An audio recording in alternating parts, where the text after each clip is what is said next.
नमस्कार, आप देख रहे हैं दूरदर्शन किसान। खेती और किसानी से जुड़ी नवीनतम जानकारियों के साथ इस खास कार्यक्रम में आप सभी का स्वागत है। मैं हूं अदिति शर्मा। आइए बताते हैं क्या है खास आज के कार्यक्रम में। वित्त वर्ष 2020-21 की पहली 2 तिमाहियों में 530.10 मीट्रिक टन मेलाथियान टेक्निकल का उत्पादन दर्ज किया गया। राजस्थान में किसानों के लिए प्रशिक्षण कार्यक्रम का आयोजन, 75 कॉटन प्लकिंग मशीनों का निःशुल्क वितरण। कोविड के सक्रिय मामले कुल मामलों के 10% से भी कम दर्ज। देश में हो रहे कृषि सुधार समग्र विकास का आधार बनेंगे 3 नए कानून। रासायनिक एवं उर्वरक मंत्रालय के रासायनिक एवं पेट्रो रसायन विभाग की सार्वजनिक क्षेत्र की कंपनी HIL लिमिटेड ने वित्त वर्ष 2020-21 की पहली 2 तिमाहियों में मेलाथियन टेक्निकल का अब तक का सबसे अधिक उत्पादन दर्ज किया है। आइए देखते हैं इस पर आधारित एक खास रिपोर्ट। रासायनिक एवं उर्वरक मंत्रालय के रासायनिक एवं पेट्रो रसायन विभाग की सार्वजनिक क्षेत्र की कंपनी HIL लिमिटेड ने वित्त वर्ष 2020 और 21 की पहली 2 तिमाहियों में मेलाथियान टेक्निकल उत्पादन दर्ज किया है। कोविड-19 महामारी के चलते लगे प्रतिबंधों के बावजूद पहली 2 तिमाहियों में 530.10 मीट्रिक टन मेलाथियान टेक्निकल का उत्पादन किया गया। इस उत्पादित माल की पूरी मात्रा को कृषि मंत्रालय के टिड्डी नियंत्रण कार्यक्रम को कीट नियंत्रण कार्यक्रमों के लिए सप्लाई किया। सप्लाई चेन की रुकावटों के बावजूद देश के कृषक समुदाय को कृषि रसायनों की आपूर्ति करने के उद्देश्य से इस कार्य को अंजाम दिया गया। NFL ने CCI के साथ मिलकर राजस्थान में किसानों के लिए प्रशिक्षण कार्यक्रम आयोजित किए। किसानों को 75 कॉटन प्लकिंग मशीनें निःशुल्क वितरित की गई। आइए इससे और संबंधित जानकारी के लिए दिखा दें आपको एक खास रिपोर्ट। नेशनल फर्टिलाइजर्स लिमिटेड ने CCI के साथ मिलकर कृषि अनुसंधान केंद्र श्रीगंगानगर राजस्थान में 1 दिवसीय किसान प्रशिक्षण कार्यक्रम का आयोजन किया। इस कार्यक्रम में श्रीगंगानगर, बीकानेर और हनुमानगढ़ जिलों के कुल 75 प्रगतिशील किसानों ने भाग लिया। कृषि वैज्ञानिकों ने नवीनतम तकनीक के बारे में किसानों को जानकारी दी। इससे किसानों को अपने खेती के खर्च को कम करने और अच्छी आय अर्जित करने में मदद मिलेगी। प्रशिक्षण के दौरान वैज्ञानिकों ने कपास उगाने वाले किसानों के सामने आने वाली विभिन्न समस्याओं का समाधान प्रस्तुत किया। कॉटन कॉर्पोरेशन ऑफ इंडिया और नेशनल फर्टिलाइजर्स लिमिटेड के अधिकारियों ने किसानों को उत्पादन बढ़ाने और फसल की गुणवत्ता में सुधार के लिए नवीनतम मशीनरी का उपयोग करने के लिए प्रोत्साहित किया। किसानों को मृदा परीक्षण रिपोर्ट के आधार पर अपनी फसलों में उर्वरकों का उपयोग करने के लिए प्रोत्साहित किया गया। किसानों द्वारा उगाई जाने वाली विभिन्न फसलों में विभिन्न उर्वरक के संतुलन पर भी जोर दिया गया, ताकि उर्वरक पर होने वाले खर्च में कमी लाई जा सके और किसानों की आय में वृद्धि हो सके। राजस्थान के श्रीगंगानगर और आसपास के जिलों की जलवायु के अनुसार उपयुक्त कपास की फसल की सर्वोत्तम किस्मों के बारे में जानकारी दी गई। कपास की अनुकूल और उच्च उपज देने वाली किस्मों का चयन करने और इसकी खेती के लिए नवीनतम तकनीक का उपयोग करने के जरिए किसानों की आय बढ़ाने पर जोर दिया गया। उचित फसल प्रबंधन को महत्वपूर्ण बताया गया, ताकि खर्च को कम और लाभ को अधिकतम किया जा सके। भारत में पिछले 3 दिन से लगातार कोविड के सक्रिय मामले कुल मामलों के 10% से भी कम है। और आपको बता दें, पॉजिटिव मामलों की प्रतिदिन की दर पिछले 3 दिन से लगातार 5% से कम पर कायम है। आइए देखते हैं इससे जुड़ी एक खास रिपोर्ट। भारत में सक्रिय मामलों में लगातार आ रही गिरावट का रुख बिना रुके जारी है। पिछले 3 दिनों में सक्रिय मामले कुल मामलों के 10% से भी कम पर कायम हैं।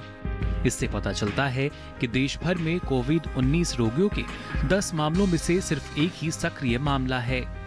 वर्तमान में देश के कुल पॉजिटिव मामलों में से सिर्फ 9.29% मामले सक्रिय हैं, जो कि 7,15,812 हैं। देश ने एक अन्य मील का पत्थर हासिल किया है। पिछले 3 दिनों में पॉजिटिव मामलों की दर 5% से लगातार नीचे बनी हुई है। प्रतिदिन पॉजिटिव मामलों की संख्या 3.8% पर आ गई है। प्रतिदिन पॉजिटिव मामलों की दर में आ रही गिरावट को सक्रिय मामलों में आ रही गिरावट से भी मापा जा सकता है, जो कि 7.5 लाख से नीचे बनी हुई है। ठीक हुए रोगियों के मामले में 69 लाख के आसपास हैं। सक्रिय मामले और ठीक हुए मामलों के बीच का अंतर लगातार बढ़ रहा है और यह आज 61,58,706 पर आ गया है, जबकि 55,839 नए पुष्ट मामले सामने आए हैं। राष्ट्रीय रिकवरी रेट यानी ठीक हुए मामले अब बढ़कर 89.20% हो गए हैं। अब समय हो चला है एक छोटे से ब्रेक का। आप कहीं मत जाइए, बने रहिए दूरदर्शन के साथ पर। ये कामयाबी है अन्नदाता की, ये कहानी है खेत और खलिहानों की। कैसे करें अपने पशुओं की देखभाल, जानिए गांव-गांव के किसानों का हाल। देखिए गांव किसान सोमवार से शुक्रवार दोपहर 12:05 पर।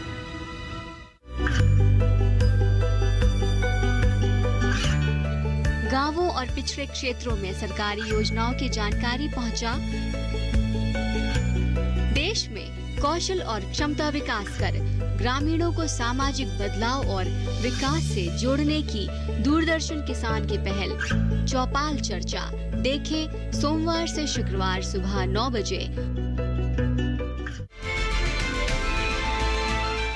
ब्रेक के बाद एक बार फिर आप सभी का स्वागत है हमारे इस खास कार्यक्रम में।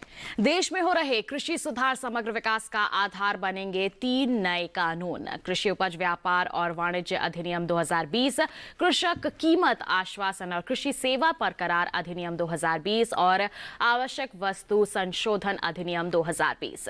इस पर और अधिक जानकारी के लिए आइए देखते हैं ये खास रिपोर्ट। सर, जिस तरह से आप बताएं कि किसान को फ्रीडम होगा, एक राज्य के अपने किसान है, अपने राज्य में कहीं पर भी बेच सकता है, दूसरे राज्यों में भी बेच सकता है, यह उसकी फ्रीडम है। लेकिन सर, सवाल यहाँ पर यह है कि जो मंडी है APMC एक्ट कानून के तहत है, उस मंडी को क्या होगा। और दूसरा जो स्वतंत्रता की बात है सर, तो MSP पर खरीद है। अक्सर देखा जाता है कि जब फसल तैयार होता है तो कुछ सप्ताह या कुछ दिन के लिए FCI खरीदती है, तो क्या सर इसको ड्यूरेशन भी बढ़ाया जा सकता है? देखिए, जो मंडी की व्यवस्था है उसमें कोई छेड़छाड़ नहीं की गई है। मंडी प्रांगण यथावत रहेंगे, मंडी प्रांगणों में खरीदी की व्यवस्था यथावत रहेगी। राज्य सरकारें मंडी प्रांगणों में अपने रेगुलेशंस को लगा सकती हैं, मंडी फीस लगा सकती हैं। जो बोली की व्यवस्था है मंडियों में वो यथावत रहेगी। तो मंडी का विकल्प किसान के लिए उपलब्ध है। उसी तरह जो हमारी व्यवस्था खरीदी की है, जो मिनिमम सपोर्ट प्राइस सरकार घोषित करती है और उस पर खरीदी की व्यवस्था करती है, खरीदी की व्यवस्था यथावत चालू रहेगी। किसान को विकल्प ये भी उपलब्ध रहेगा कि अगर बाज़ार के भाव नीचे होते हैं तो MSP पे वो अपनी फसल को जैसे अभी बेचता है वैसे बेच सकता है। केंद्र सरकार और राज्य सरकारें मिलकर जो MSP की व्यवस्था करती हैं वो एज इट इज़ आगे भी व्यवस्था रहेगी। जहाँ तक MSP के ऊपर ड्यूरेशन बढ़ाने का सवाल है, MSP का जो ऑपरेशन है वो निश्चित अवधि के लिए होता है। जैसे दाल, दलहन, तिलहन के लिए 90 दिन की खरीदी की व्यवस्था होती है, उसी तरह FCI भी फूड मिनिस्ट्री के माध्यम से अपने दिन डिक्लेयर करता है। 45 दिन, 30 दिन, 60 दिन जब MSP की खरीदी के दिन होते हैं, तो उस व्यवस्था चूँकि पूर्व से चली आ रही है और उसी व्यवस्था में आगे भी विकल्प किसान को उपलब्ध है, तो उस व्यवस्था में परिवर्तन का भी कोई किसी प्रकार का कारण नहीं है, तो वो व्यवस्था ऐसे ही चलती रहेगी। सर, कॉन्ट्रैक्ट फार्मिंग से संबंधित जो कानून है उसमें सर बड़े किसानों को तो लाभ हो सकता है, क्योंकि जो सर व्यापारी है तो ज़्यादा से ज़्यादा वो लैंड है एक्वायर कर करके और वो सोचेगा कि एक बड़े किसान है उससे हम करार करें। लेकिन जो सर छोटे जो 2 हेक्टेयर से कम वाले किसान हैं उनका क्या हो सकता है इसमें?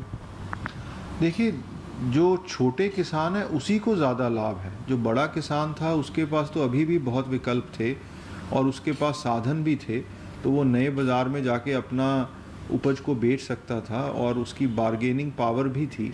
पर जो छोटा किसान था उसके लिए मुश्किल था कि वो ऐसे बाज़ार उसको उपलब्ध हों जहाँ पे उसकी फसल को अच्छी कीमत मिले, या उसको ऐसी तकनीक उपलब्ध हो या ऐसा बीज उपलब्ध हो जिससे उसकी आमदनी बढ़े, उसकी प्रोडक्शन बढ़े। अब जब ये फार्मिंग एग्रीमेंट्स का एक्ट आया है, इस एक्ट के आने से जो छोटे किसान हैं उनको सीधा लाभ होगा। छोटे किसान संगठित होकर एफपीओ के माध्यम से या सीधे भी अगर वो ख़रीदार के साथ अनुबंध करेंगे तो उन अनुबंधों के माध्यम से उनको नई तकनीक भी मिलेगी, उनको नए तरह के बीज और नई तरह का जो कृषि ज्ञान है वो मिलेगा, और उसके माध्यम से वो ख़रीदार को अपनी उपज को पहले से बेच पाएंगे।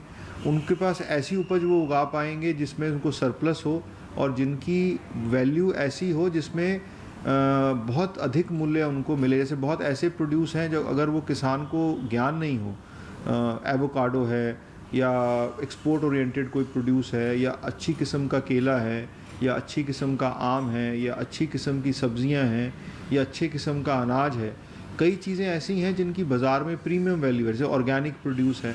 तो छोटे किसान को तो बहुत बड़ा फ़ायदा होगा क्योंकि ख़रीदार उसको तकनीक देगा, उसको नई तरह का ज्ञान देगा और उस ज्ञान का लाभ लेके ये किसान ज़्यादा से ज़्यादा आमदनी थोड़ी ज़मीन पे भी कर सकेंगे। सर, एपीएमसी एक्ट के माध्यम से जैसे कहा जा रहा है कि मंडी कानून में सुधार से किसानों को ज़्यादा से ज़्यादा फायदा होगा, लेकिन सर कहीं किसी स्टेट में ऐसा भी देखा जाता है कि एपीएमसी एक्ट के माध्यम से मंडियां नहीं है, रेगुलेट नहीं हो रही है, तो वहाँ के किसान कैसे सर लाभान्वित हो सकता है? देखिए, बिहार और केरला ऐसे राज्य हैं जिनमें पूर्व से ही एपीएमसी नहीं है। उन्होंने वहाँ पे, केरला में कभी भी एपीएमसी की व्यवस्था नहीं थी और बिहार ने एपीएमसी की व्यवस्था समाप्त की थी। इन राज्यों में भी इसका लाभ इसलिए होगा कि अभी जो व्यवस्थाएं हैं उसमें संगठित व्यवस्थाएं कम हैं। जैसे ई ट्रेडिंग प्लेटफॉर्म अभी उपलब्ध नहीं है जितनी अच्छी व्यवस्था ई ट्रेडिंग की होनी चाहिए। वेयर हाउस पे, साइलो पे खरीदारी के लिए प्रॉपर कानून नहीं है। जो किसान वेयर हाउसिंग रिसीट के माध्यम से अपना स्टोर्ड प्रोड्यूस को बेच सकता है वो नए कानून के अंतर्गत है, जो पहले उसकी व्यवस्था नहीं थी। फिर जो इंटरस्टेट ट्रेड है, अगर बिहार का किसान महाराष्ट्र में जाके अपनी फसल बेचता है, महाराष्ट्र का व्यापारी बिहार से ख़रीदना चाहता है, पहले उस पर रिस्ट्रिक्शन थी क्योंकि महाराष्ट्र के एक्ट में उसके ऊपर दोबारा से टैक्स लग जाता था। तो उसके ऊपर जो महाराष्ट्र का किसान है उसको जाके बिहार में ख़रीदने में ज़्यादा टैक्स देना पड़ता था। अब अगर वो ख़रीदेगा और इस कानून के माध्यम से उसको सीधा ख़रीदारी का लाभ मिलेगा तो किसान सीधा अपनी उपज कहीं भी अपने देश भर में बेच पाएगा, जो पहले सिर्फ नज़दीक के व्यापारी को या नज़दीक के बाज़ार में बेच पाता था। तो उसका लाभ भी ऐसे राज्यों में होगा जहाँ पे एपीएमसी की व्यवस्था नहीं थी। तो ये दोनों ही तरह के राज्यों में लाभ होगा। जहाँ पे मंडी की व्यवस्था है, एपीएमसी की व्यवस्था है, वहाँ पे नए विकल्प मिल जाएंगे, एपीएमसी की व्यवस्था भी यथावत रहेगी। और जहाँ पे एपीएमसी की व्यवस्था नहीं थी वहाँ पे चूँकि नए विकल्प संगठित तौर पे मिलेंगे तो उससे भी किसान को बड़ा लाभ होगा और ख़ासकर जो इंटरस्टेट ट्रेड के बैरियर्स हटे हैं उसका लाभ किसान को होगा। अगर बिहार की, जैसे आपने सर बताया, केरला की बात किया, तो सर वहाँ पर एपीएमसी एक्ट के माध्यम से मंडियाँ नहीं हैं और ई ट्रेडिंग के माध्यम से भी ई नैम है, उसके माध्यम से भी लोगों के अवेयरनेस नहीं है, ज़्यादा जानकारी नहीं है, और इस तरह से अगर हम फ्री कर देते हैं तो फिर किस तरह से उनको फ़ायदा होगा? नहीं, ई नैम की व्यवस्था भी सिर्फ मंडियों में थी, तो इन राज्यों में ई नैम की व्यवस्था पहले नहीं थी। और ई नैम अकेला ई ट्रेडिंग प्लेटफॉर्म नहीं रहेगा, ट्रेडिंग प्लेटफॉर्म तो प्राइवेट भी आएंगे, ई नैम तो सरकारी ट्रेडिंग प्लेटफॉर्म था। तो क्या होगा कि नए एक्ट के आने से नई संभावनाएं बढ़ जाएंगी, जो मार्केटिंग की संभावनाएं हैं। तो उन राज्यों में जहाँ पे मंडियाँ नहीं हैं उनमें भी नए विकल्प किसानों को मिलेंगे, प्रतिस्पर्धा बढ़ेगी, तो उनको भी लाभ होगा। और जहाँ पे मंडियाँ हैं वहाँ पे तो लाभ होगा ही, क्योंकि मंडियों की व्यवस्था को छेड़ा नहीं गया है, मंडियों में भी वो बेच सकता है और मंडी के बाहर की व्यवस्था अब सुदृढ़ हो जाएगी, विकल्प मिल जाएंगे। तो दोनों तरह के राज्यों में इसका लाभ होगा। सर, एसेंशियल कमोडिटी एक्ट के माध्यम से जिस तरह से अमेंडमेंट उसमें किया गया है कि अब जो स्टॉक लिमिट्स है उसको हटा दिया जाएगा, तो सर क्या उसको कालाबाजारी बढ़ने की संभावना है या किसानों की इससे फ़ायदा हो सकता है? देखिए, इसका किसानों को ही सीधा फ़ायदा होगा। जो एसेंशियल कमोडिटीज़ एक्ट जिस समय रिस्ट्रिक्शंस लगाई गई थी उस समय भारत में जो एग्रीकल्चर प्रोड्यूस थी उसकी शॉर्टेज थी, तो वो जो परिपेक्ष था वो अलग था। अब जो है हम सरप्लस इकॉनमी में हैं, हमारे पास हर चीज़ की अधिक मात्रा है, जितनी हमारी कंजम्पशन है उससे ज़्यादा हमारे पास प्रोड्यूस है। तो ब्लैक मार्केटिंग तो उस प्रोड्यूस की होती है जिसकी शॉर्टेज हो। तो इस तरह की जो अवधारणा है वो ख़त्म हो चुकी है भारत के बाज़ार में। अब तो हमें नए मार्केटिंग एवेन्यूज़ और अपने सरप्लसेस को कैसे हमें मैनेज करना है और कैसे उनको बाज़ार उपलब्ध कराना है, उस पर हमें कॉन्सेंट्रेट करना है। तो ये होर्डिंग वाला जो मसला है वो बहुत हद तक समाप्त हो गया। पर फिर भी अगर कोई एमरजेंसी सिचुएशन आती है, कोई ऐसी बात होती है कि बहुत अधिक कीमतें बढ़ गई, तो वो विकल्प अभी भी सरकार के पास खुला हुआ है कि अगर बहुत ज़्यादा कीमतें बढ़ती हैं या होर्डिंग की ऐसी इमरजेंसी की शिकायत आती है तो केंद्र सरकार अभी भी उसमें रिस्ट्रिक्शन लगा सकती है, पर सामान्यतः रिस्ट्रिक्शन नहीं रहेगी। और जो किसान को लाभ होना है, जैसे मैंने पहले बताया कि एक व्यापारी है, उसको मालूम है कि वो 100 क्विंटल से ज़्यादा नहीं खरीद सकता अगर ऐसा कानून में प्रावधान है।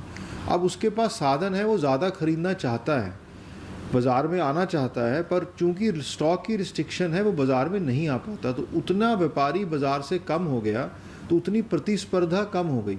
जब प्रतिस्पर्धा कम हुई तो किसान के जो ग्राहक हैं, जो खरीदने वाले हैं, वो कम हुए तो उसकी जो बोली लगी या उसको खरीदने वाले जब खरीदने के लिए आए तो मांग कम होने से भाव कम हो जाते हैं। पर आज की तारीख में अगर कोई रिस्ट्रिक्शन नहीं है और सभी तरह के व्यापारी खरीदारी में हैं, उनको ये डर नहीं है कि इसके बाद मैं नहीं खरीद सकता, तो खरीदार बढ़ेंगे।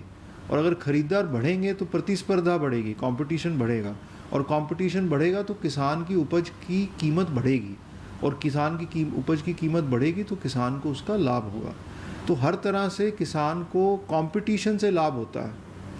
तो जितनी रिस्ट्रिक्शंस हटती हैं, जितना रेगुलेशन कम होगा, उतना ही लाभ सीधा किसान को मिलेगा।